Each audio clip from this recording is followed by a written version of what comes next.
बाह्य त्याग पर ज्ञान नहीं, वह गुरु माने सत्य।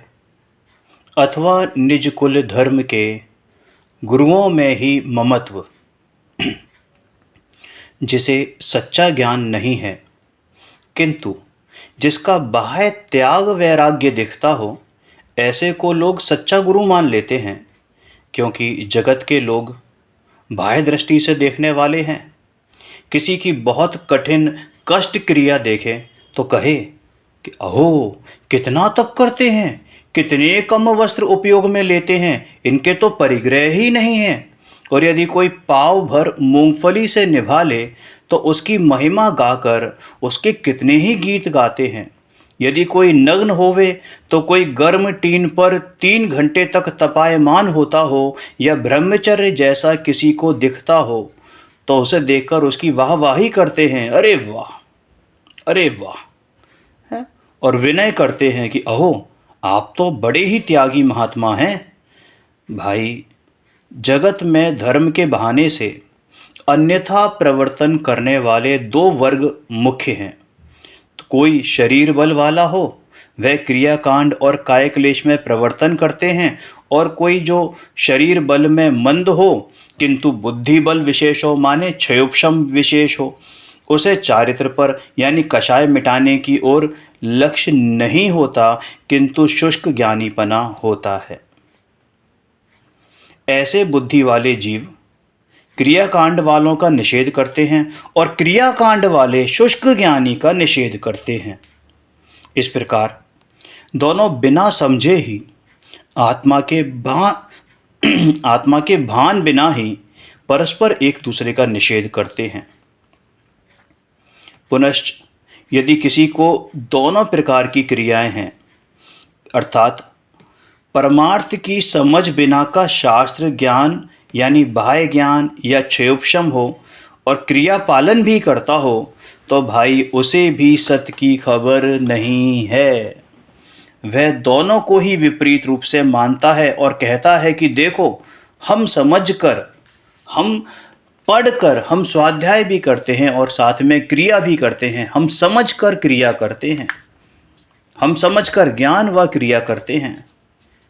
आत्मार्थी धर्मात्मा हों, वे जगत के भिन्न भिन्न मत देखकर परेशान नहीं होते। वे तो गलत का निषेध करते हैं, वह उनका प्रामाणिकपना है, उसे कोई द्वेष नहीं कहा जाएगा। किंतु विकल्प दशा होवे तो उस प्रकार का विकल्प आ जाए, इस अपेक्षा से यहाँ पर कहा है। आत्मा ज्ञान स्वरूप है, राग के कर्ता रूप नहीं है, बाह्य त्याग ग्रहण रूप या शुभ राग रूप नहीं है। किसी को दुख गर्भित वैराग्य हो तो उसे भी त्याग वैराग्य मान लिया जाता है। कोई मांस भक्षण, चाहे वो 1 महीने का लगातार उपवास या तप करता हो, उसकी दुर्बल काया देखकर उसे लोग बहुत मान सम्मान देने लगते हैं। अरे आजकल तो सर्टिफिकेट बांटते हैं कि साहब आपने 10 दिन तक उपवास किया, आपको सर्टिफिकेट दिया जाता है व्रती का। यदि स्त्री आदि का बाहर में वियोग हो तो उसके कारण उसका बड़प्पन दिखाई देता है। ऐसे को मान देने वाले जीवों को घर संसार का अति मोह ममता होती है। अतः ऐसे जीव उन बाह्य त्यागियों को देखकर उनका बहुमान करते हैं। मतलब जिनका बहुमान किया जाता है, यदि उन्होंने किसी का, स्त्री का सपोज त्याग कर दिया, या घर आदि का त्याग कर दिया, या आहार आदि का त्याग कर दिया, तो उनका कौन बहुमान करता है? वो बहुमान करते हैं जिनके हृदय में स्त्री के प्रति या घर मकान दुकान आदि के प्रति, आहार आदि के, भोजन आदि के प्रति बहुत लालसा है कि देखो हम पे तो छूटता ही नहीं, आप तो छोड़े बैठे हैं, आप में तो बहुत ताकत है, आपकी तो त्याग और वैराग्य की क्या बात कहें। ऐसे मोही जीव उनका बहुमान करते हैं। अतः ऐसे जीव उन बाह्य त्यागियों को देखकर उनका बहुमान करते हैं, किंतु आत्म तत्व की पहचान क्या, उसकी तो उन्हें खबर ही नहीं है। सुनो, 3 प्रकार के परीक्षक कहे हैं। परीक्षक माने जो टेस्ट कर सकते हैं। पहला, अज्ञानी जो प्रथम भेष देखते हैं, भेष माने अवस्था, बाहरी आडंबर, आवरण, कि अपने संप्रदाय का भेष है ना, अपने कुल धर्म का भेष है ना, तो उसे देखकर खुश होते हैं। दूसरा, थोड़े से इनसे ज़्यादा समझदार होते हैं, वे देह के चारित्र को, क्रिया को पहचानते हैं और खुद को सम्मत बाह्य चारित्र की क्रिया हो तो प्रशंसा करते हैं। माने कि जो उनके अनुसार जो मानते हैं कि उनका चारित्र बढ़िया है तो उसकी प्रशंसा करते हैं।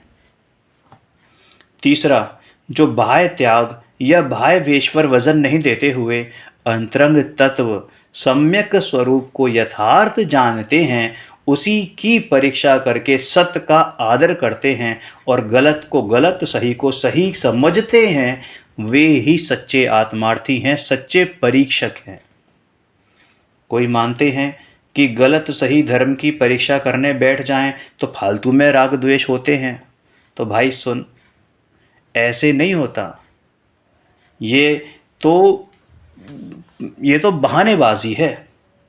तो फिर हम परीक्षा ही नहीं करें, ऐसे मानने वाले मूढ़मती का यहाँ पर निषेध हुआ है। जिनकी बाह्य दृष्टि है वे बाह्य त्याग वैराग्य को स्थूल दृष्टि से देखते हैं और उसका विनय, नमस्कार आदि बहुमान करते हैं। इसका कारण यह है कि स्वयं देह आदि के सुख, सुविधा, आसक्ति कम नहीं कर सकते, इसलिए ऐसी सुविधा रहित बाह्य चारित्र काय कलेश देखते हैं तो आश्चर्यचकित होते हैं। अरे यार, हम पे तो 4 टाइम भोजन ना मिले तो हम तो बड़े व्याकुल होने लगते हैं, और आपने तो 4 दिन से भोजन नहीं किया, आप तो बहुत त्यागी महात्मा हैं साहब, और फिर भी आपको व्याकुलता नहीं है। वाकई में तो उनके पैर पड़ने लगते हैं। अरे भाई, भोजन खाने में धर्म नहीं है तो भोजन छोड़ने में भी धर्म नहीं है, क्योंकि तेरी दृष्टि दोनों ही बार भोजन पर ही गई है। अरे तू ऐसा निराहारी स्वभाव वाला है जहाँ पर आहार का विकल्प ही ना हो, तो छोड़ने और ग्रहण करने की तो बात ही कहाँ से आ गई। ऐसे जीव को आत्मा पर वस्तु के ग्रहण त्याग रहित निर्मल अबंध बेहद ज्ञाता है, यह बात स्वीकार ही नहीं होती। जिसने बाह्य त्याग वैराग्य के अनुसार आत्मा की हद बांध दी, उसे बेहद सामर्थ्य स्वरूप आत्मा की पहचान नहीं है। अमर्यादित सामर्थ्य स्वरूप, अपरिमित सामर्थ्य स्वरूप आत्मा की पहचान नहीं है, क्योंकि उसने तो सीमा बांध दी है कि साहब बाह्य त्याग से ही आत्मा की पहचान है, बाह्य त्याग से ही महात्मा धर्मात्मा की पहचान है, उसे अंतरंग त्याग नहीं है। बाह्य योग की क्रिया दिखे, उस पर से सही लक्षण मान लेना, वह तो दूषित लक्षण है, दोषित लक्षण है, दोष है। जिसे सही ज्ञान नहीं है, यानी अंतरंग में त्याग वैराग्य नहीं है, उसे बाह्य त्याग में अज्ञान पूर्वक, अभिमान सहित, मिथ्या आग्रह सहित कर्तृत्व बुद्धि है कि देखो मैंने छोड़ा है, मैं ब्रह्मचारी, मैं साधक, मैं मुनि। भाई, उसका वैराग्य केवल द्वेष रूप या दुख गर्भित या मोह गर्भित है, किंतु ज्ञान गर्भित नहीं है। राग के त्याग रूप त्याग नहीं हुआ, लेकिन उसे बाह्य पदार्थ या प्रसंग का योग नहीं था, स्त्री आदि परिग्रह का अंतराय था, इसलिए उसे वर्तमान में जो त्याग जैसा योग दिखता है उसमें वो कर्तृत्व भाव है, ज्ञाता स्वभाव का तो तिरस्कार है। क्या है? तिरस्कार है।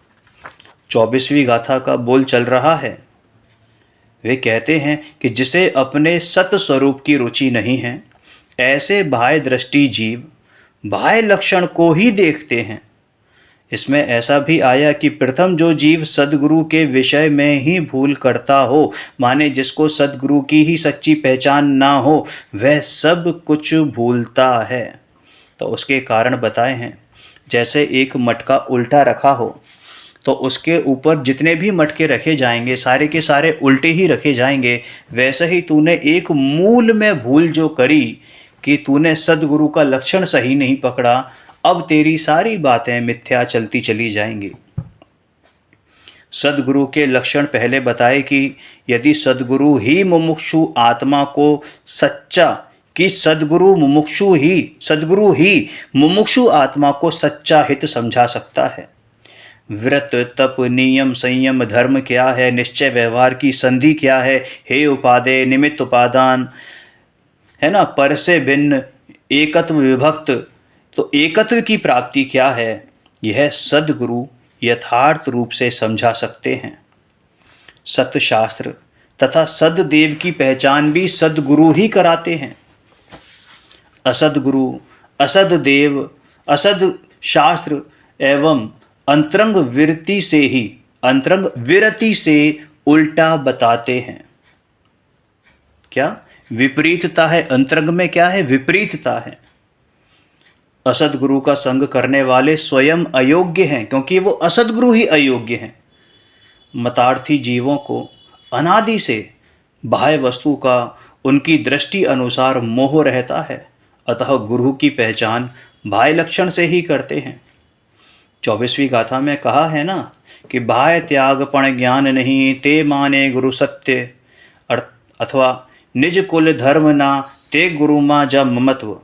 भाई, जगत को अंतरंग की परीक्षा नहीं है, अतः बाह्य त्याग से झुकते हैं, बाह्य त्याग में झुकते हैं और उसे धर्म मानते हैं। जिसे अंतरंग त्याग नहीं, उसे सम्यक ज्ञान नहीं, और जिसे सच्चा ज्ञान नहीं, सम्यक ज्ञान नहीं, उसे चारित्र यानी ज्ञान की स्थिरता भी नहीं है। ज्ञान रहित पना वह तो कुगुरु का और मतार्थी का लक्षण है, हठग्राही का लक्षण है, मताग्रही का लक्षण है। बाह्य दृष्टि जीव स्थूल पर्याय को देखता है, यानी वह त्यागी है, ब्रह्मचारी है, गर्म पानी पीता है, ऐसी तपश्चर्या करता है, घोर मुनिपना है, 28 मूल गुणों का निरतिचार पालन करता है। इस प्रकार जो बाहर का लक्ष्य करता है वह आत्मा को भूलता है। वे जीव ऐसे मानते हैं कि यह गुरु सत्य है, अथवा निज कुल धर्म ना, ते गुरु मा जा ममत्व। इस 24वीं गाथा में यह आया कि भाई खुद से बाह्य त्याग, विषय कषाय आदि का त्याग होता नहीं है, इसलिए जिसे त्याग आदि जैसा योग है उसका बहुमान करता है। यहाँ देखो, दोनों अपेक्षा से बात है, माने श्रावक अपेक्षा से यानी गृहस्थ अपेक्षा से भी, यानी जो अत्यागी है उसकी भी और जो त्यागी है उसकी भी। अब अत्यागी यानी जो घर में रहते हुए तमाम भोग विलास में हैं, उनसे भोग विलास छूटते नहीं, तो उन्हें कोई कदाचित बाहर में भोग विलास छूटते हुए दिख जाए या उसके कोई ऐसी अंतराय हो जाए जिसके कारण वो भोग विलास नहीं कर पा रहा है, तो उसको वो त्यागी मान लेता है, उसका बहुमान करता है, उसकी महिमा करने लगता है। किंतु भाई, यदि बाह्य त्याग से धर्म हो तो वनस्पति आदि एक स्थान पर बाह्य त्यागी होकर बैठे हैं, एक रंच मात्र सूत बराबर उनको किंचित मात्र भी धागा नहीं है उनके शरीर पर, और वो मौन है, तो भाई उन्हें भी धर्म होना चाहिए। कई लोग अपने माने हुए गुरु ही सत्य हैं, इस प्रकार अपने स्वच्छंद का ही पोषण करते हैं, स्वच्छंदता में ही जीवन व्यतीत करते हैं और उन्हीं में ममत्व दृढ़ करते हैं। सही क्या है गलत क्या है उसकी पहचान बिना कुल धर्म के गुरु को दृढ़ करते हैं। यदि आपको इसका थोड़ा सा और विस्तार चाहिए ना, तो आप मोक्ष मार्ग प्रकाशक जी में कुलाचार व्यवहाराभासी उसका पढ़ो। उसमें बताया है कि कुल धर्म से या कुल आज्ञा से धर्म मानना मूढ़ता है, स्वच्छंदता है। समझ में आया? चाहे जैसे धर्म गुरु हों, किंतु अपने से तो वे ठीक हैं, हम तो संसारी हैं, इसलिए हमें तो जो कहें सो मानना चाहिए। अरे अब तो ये पंचम काल है, हमें ऐसे ही गुरु मिलेंगे। अरे भाई, पंचम काल है तो क्या सूर्य ने पूरब की बजाय पश्चिम से उगना शुरू कर दिया? तूने ज़मीन पर सीधे चलने के बजाय क्या उल्टा चलना शुरू कर दिया? हाथों से चलना शुरू कर दिया? खाना मुंह से खाता है ना, कहीं और से खाता है। चौथे काल में भी मुंह से खाना खाता था, पंचम काल में मुंह से खाना खाता है ना। फिर जब तू ये बात समझ, इस बात में बदला नहीं है, तू कह रहा है गुरु का स्वरूप बदल जाएगा। अरे गुरु का स्वरूप अनादि से अनंत काल तक सेम रहने वाला है, काल का उस पर कोई प्रभाव नहीं पड़ता। भाई ये मताग्रही है, मताग्रही। समझ में आया है? अपने को संसारी मान के दूसरे को महान मान रहा है। अरे हमें तो जो कहें सो मानना, ऐसा कई लोग कहते हैं, लेकिन भाई जो सत्य क्या है उसे समझने की गरज बिना मताग्रह को दृढ़ करने वाले झूठे का ही ममत्व करते हैं। समझ में आया ना? मताग्रही जो हैं वो झूठे का ही ममत्व करते हैं, और मताग्रह को दृढ़ करने वाले झूठे का ही ममत्व करते हैं, वे मतार्थी हैं। अब यहाँ पर इनके दो लक्षण हैं, एक तो जिनको सच्चा ज्ञान नहीं, और दूसरा अंतरंग में त्याग नहीं, वैराग्य नहीं, ज्ञान की स्थिरता नहीं। अरे शमशानी वैराग्य है ये, क्षण में अभी बदल जाएगा। तमाम अगर भोग मिल जाएं, अंतराय दूर हो जाए तो तुरंत भोग विलास की तरफ भागेंगे। ये दोनों कुगुरुओं के लक्षण हैं, और दोनों लक्षण मतार्थी के हैं। जो लोग गुरु की पहचान करने में भूले हुए हैं, वे सच्चे देव को पहचानने में भी भूले हुए हैं। ऐसा तू जान, ऐसा तू समझ। समझ में आया?